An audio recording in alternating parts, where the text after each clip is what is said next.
This is the Greenfield Public Schools Special School Committee meeting for May 26, 2020, with a start time intended of 6:30 p.m. I'm going to call the meeting to order at 6:54 p.m. And Secretary Johnson, can I have a roll call, please? You may. Let's see. Member Karen? Here. Vice Chair Ekstrom? Present. Member Hollins?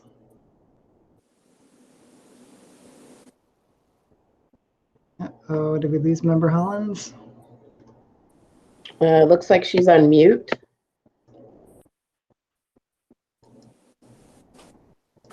Member Hollins, if you're trying to speak, you're on mute. I'm going to move on. Secretary Johnson here. Chair Poyetti? Here. Member Wall? Here. Mayor Wiedegardner? I believe the mayor is not attending this evening. Okay. We have a quorum. We have a quorum. Wonderful. Okay, we are recording this meeting. If anyone else is on the line who is also recording the meeting, can you please make yourself known at this time? Okay, seeing none, we will go right into public comment. If you have a public comment, please make yourself known now.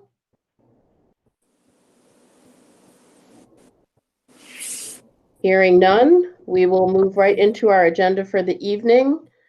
New business item A is a revote on the last day of school to be June 12th of 2020. Superintendent Harper, would you be so kind as to give us just a little background here? Sure. We previously took a vote due to remote learning. We were looking to clarify the last day. The guidance from the commissioner does set a minimum. You are expected to go to its previously scheduled 185th day. However, we continued remote learning during the vacation days on the week of April 21st to 24th. So we are in fact expected to go until our previously scheduled 181st day. And that takes us to June 12th, not June 11th. So if we could revote that, it would be important to clarify for families and staff. I move to accept the adjusted last day of school date to be June 12th, 2020 for Greenfield Public Schools. Second. Any discussion? Hearing no discussion, we can move right to a roll call vote. Member Karen? Yes. Vice Chair Ekstrom?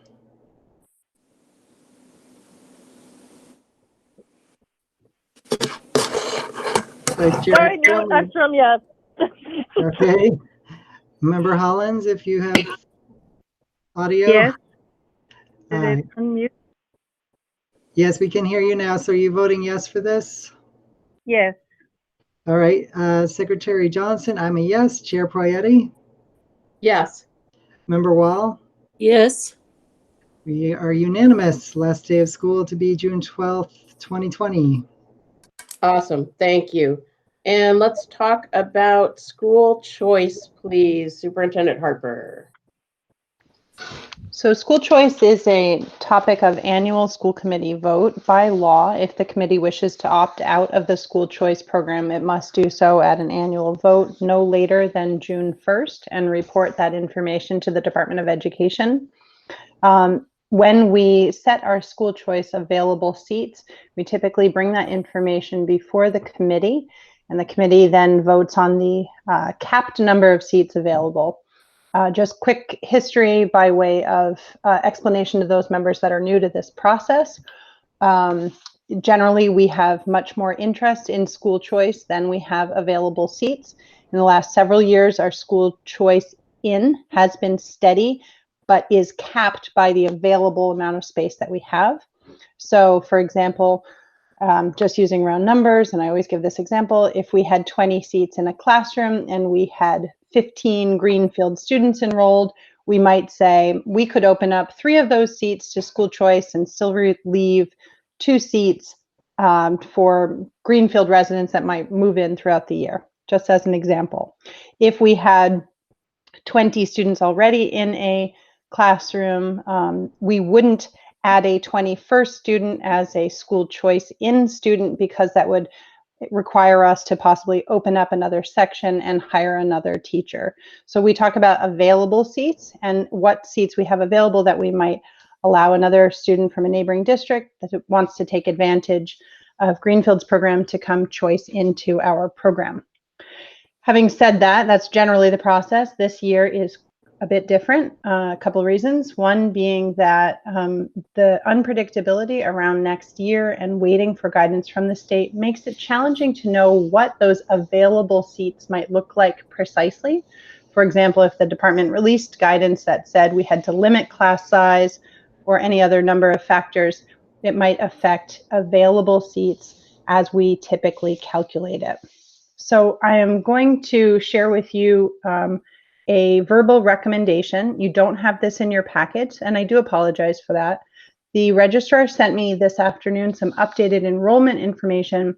So we have predicted numbers, but we don't yet have them into class sizes for next year, in part because of those changes that I just outlined, and also in part because we are making reductions to meet the mayor's budget. And so those two items combined mean that we are going to be very conservative with accepting additional school choice numbers. My recommendation would be to accept them primarily at the high school and primarily limit the elementary and middle school enrollment. So if there are questions, I'll take those first and then I'll go into my recommendations. Let's do actually a motion and then we can have discussion. I think we need to know more about what the plan is that's being submitted before a motion. Oh, true. We didn't hear any numbers, did we? Okay. Questions for the superintendent about what she's covered so far? Does this mean that if we say we'll take 3 students, do we have to take 3 students when we find out what the guidelines are? That's a great question. This means the maximum number of students that we would accept. If we said we're going to take 3 students and only 1 applied, obviously we would only have to take 1. If we said we were going to take 3 students and 10 applied, then we hold a lottery, and the enrollment for school choice is by lottery. So that, but under the law, you have to take certain steps to protect against discrimination in who you are admitting into those school choice seats. We do make a very concerted effort to try to keep siblings together whenever possible. And it is important to note that a school choice student, once they're part of the district, stays with the district for their educational career. So we don't have to, for example, if a student was accepted last year in kindergarten as school choice, they would continue through the school district. You don't have to continue to vote in seats for that student. They just continue to move through the schools. Does that answer your question, Member Wall? No, not really. I'm Comment? asking if the seats are, if the class size is limited to 12, let's say by the mandate from the state, then we don't have to take those 3 students as part of the 12? We don't have any guidance on that vote being any different than in past years. So it's a really good question. I would just recommend that you be conservative in the number of students that you accept because of that. It's a good question. Could I make a comment? Please, go ahead. I think what the state asks districts to do is to give them advisory information on what are anticipated seat openings. That's my understanding, and to make sure that was how we voted. In one year, we asked that on our letter to the state, we put at the bottom an asterisk, something like this is dependent on our own enrollment patterns, but it's there's flexibility. My understanding is if you said we have 10 seats and then you had a surge of new students coming to the district, you wouldn't have to fill the 10. Or if you said if you had 10 seats and then a surge of people left and you wanted to take a few more, that would also be okay, that there's no way really to know exactly. So I think this is an advisory to the state, and they find out what you really did when they take the October 1 count. I don't think it's a contract that you have to fulfill. So basically, we can take whatever the superintendent recommends at this point, and then it's flexible when we get the actual numbers. That's my understanding, that the state wants us to give them advice, but it's not a solid contractual commitment. That's just how I understand it. I might differ slightly in saying that, practically speaking, if we advertise those seats, that we then have to go through the steps to admit those families.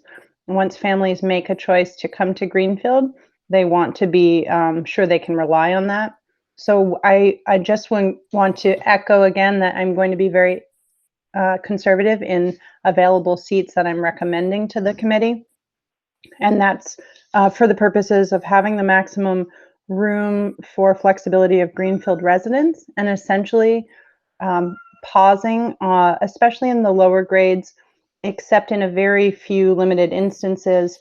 For example, I recommend having 2 seats in kindergarten at both Four Corners and Newton, where they have available seats, but no other elementary school choice in.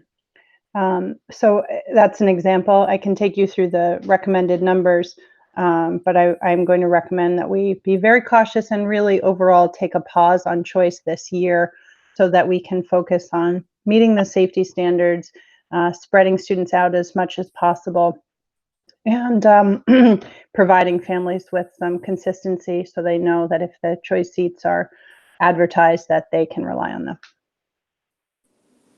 Comment? Can I ask a question? Yeah. Member Ekstrom, please go ahead. So I'm curious, because I don't know the rules. If we had a special needs student that wanted to choice in, is it that we have to take that student, or is it that because they're choicing in, we don't have to take that student? So, you understand what I'm? sure. Does that make sense? Yep, the school choice process is blind in the sense that it's through a lottery. Okay. So any student who's interested in coming to the district would fill out the paperwork. If there's more interest than there are seats, which is typically what happens, and it's on a lottery basis. There is a different process for a student who's a known special education student who has a program in our district that they want to take advantage of. And that's more often a tuition in agreement, where another district has said, this student is a known special education student, and there's a program that you may offer that we don't offer. And then we essentially say, hey, we offer that, we can provide you a seat in our program. And that's a different arrangement. That's not school choice, as we're discussing. Okay. But it's sort of blind to a student's status as to whether they have an IEP or a 504 or not. Right. Okay. Thank you. Yep. Comment? Member Hollins, go ahead. I wanted to say I agree with everything the superintendent said about being cautious at the elementary level this year. And one issue that's hard to predict is, all of our students funnel into one school from elementary school. So you kind of have to watch what's going on at the elementary level so you can manage what happens at the middle school. And also, I think we have a couple elementary schools that are, I won't use the word crowded, but just full. So I support that. What I was trying to say, and it would be good to get clarification, I think you can waitlist people. And I think if you say we're going to take 2 kindergarten children and we're not deciding now on first grade, and then you decided, hypothetically, you had 5 openings, I think that's not disallowed. And that would be good to know. But I basically agree with the superintendent. Thank you. Other questions or comments? Actually, I have just one. Sure, go ahead. One more, because I've been thinking about this and everything else. I'm curious if there will be people who respond at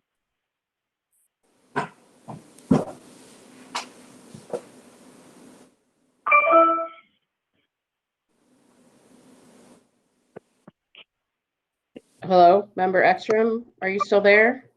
We lost your audio. Can you hear me now? It's a little, Hello?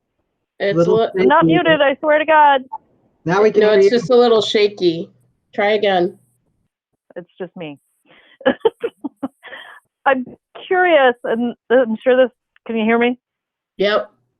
Okay, so this might be a taboo comment, but I'm curious what people's thoughts might be about people being concerned about higher populated classrooms and choicing out of the district. And while that doesn't necessarily have relevance to choicing in, it would mean that there's more seats available. So perhaps this isn't relevant, but I'm just bringing it up because I've been thinking about that. I think about it too. Could I address that? Please. Sure. I think it is relevant, Member Ekstrom, in that I think it's going to be a real concern for parents to make sure that their children are safe.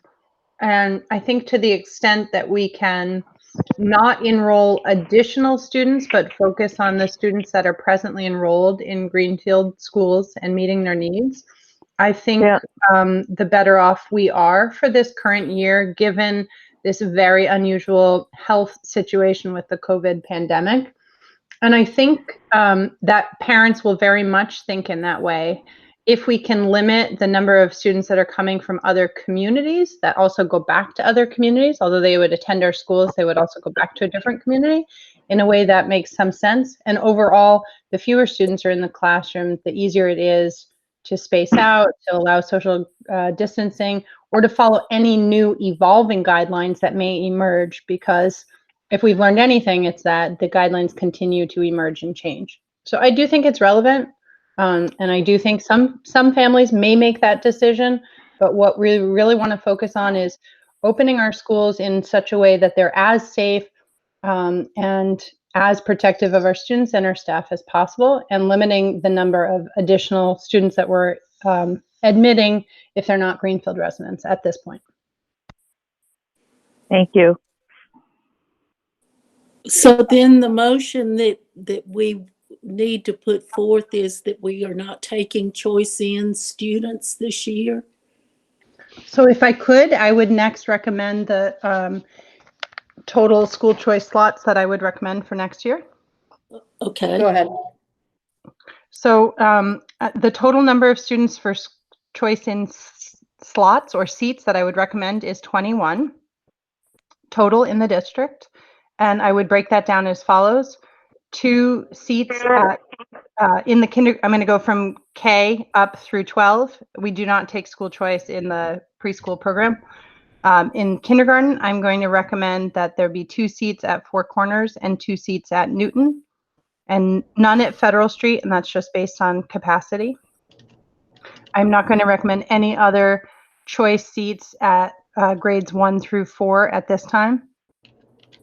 At the middle school level, I would recommend 2 seats at the 5th grade level. And again, that's if there are families who choose to take advantage of our middle school program with the ELT program and the entry point being at the middle school.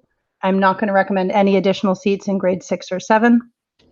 And at the high school, speaking with the principal and looking at class sizes, I believe out of the 532 students we have projected to attend, it's appropriate to offer 5 seats at grade 8, 5 seats at grade 9, and 2 seats each at grades 10, 11, and 12. Comes to a total of 21 students and is much more limited than we've offered in past years. It still allows, if a student were, for example, to move out of Greenfield partway through the year, for example, maybe in October, but they were an upper level high school student, they might still be able to stay through our school choice program and provide that consistency. So it's not totally eliminating the program, but it's really limiting it. And if a student is a sibling, for example, they might be the type of family that would be really interested in applying to our school choice lottery if they have an older child here, and they might be starting in kindergarten, and that's, or the middle school, and that's why we've offered a very limited number of seats at those areas. We think that this provides the most consistency while also mainly focusing on Greenfield residents. I move to accept the school choice plan as submitted. Second. That was a move by member Johnson and a second by member Ekstrom. Do we have any further Yes. discussion? One comment, Go ahead, member Hollins. I'd like us to consider exceptions if a seat opens up for siblings of children who are already choicing into our district.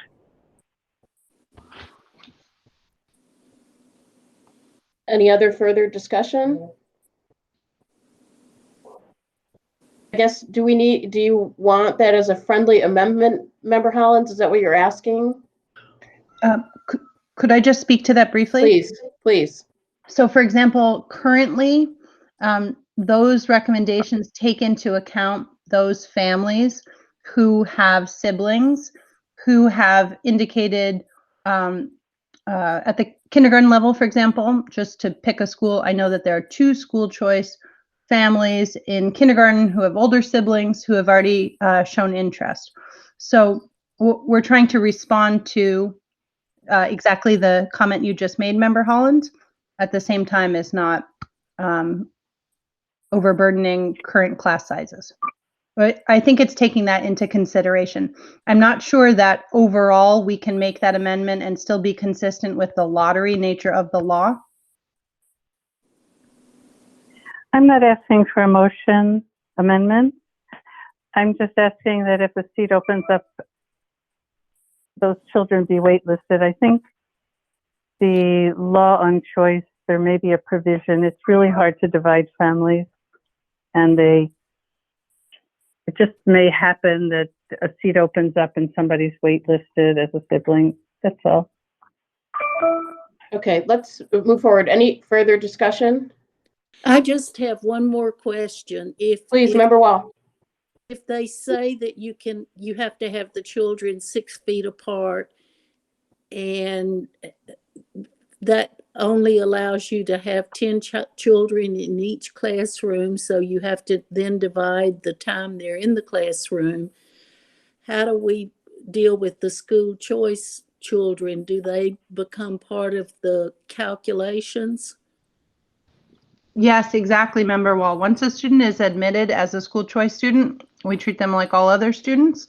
And that's, again, why these recommendations are so conservative, to make sure there is adequate space. And whatever provisions, it's important to say that if we could delay this vote, certainly it would be easier once the state has released their guidance.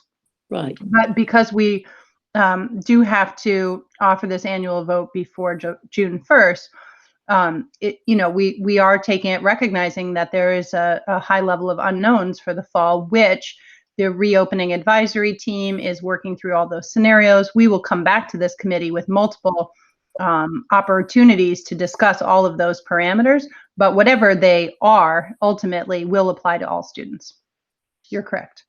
So how many children are currently in each classroom where we're taking these 2 students or 5 students? Do you have that information? Well, at Four Corners and at Newton School, where I've recommended 2 seats for kindergarten, we will have 2 sections. At this point, it looks like we'll have 2 sections of each of those. And at Federal Street, it looks like there will be 1 section. And so I haven't recommended seats there. So essentially, we've looked for places where we think there will be some additional capacity, but we haven't gone right to the brim. We've tried to leave some additional room still. No, I'm asking, like at Four Corners, how many children are in the kindergarten classroom that you're doing? Right now, the kindergarten sizes are still low, around 13 or 14 per section. So there is still adequate room. But again, because of reductions in force, those specific numbers are still being looked at. Okay. Any further discussion? Okay, let's move to a roll call vote, please.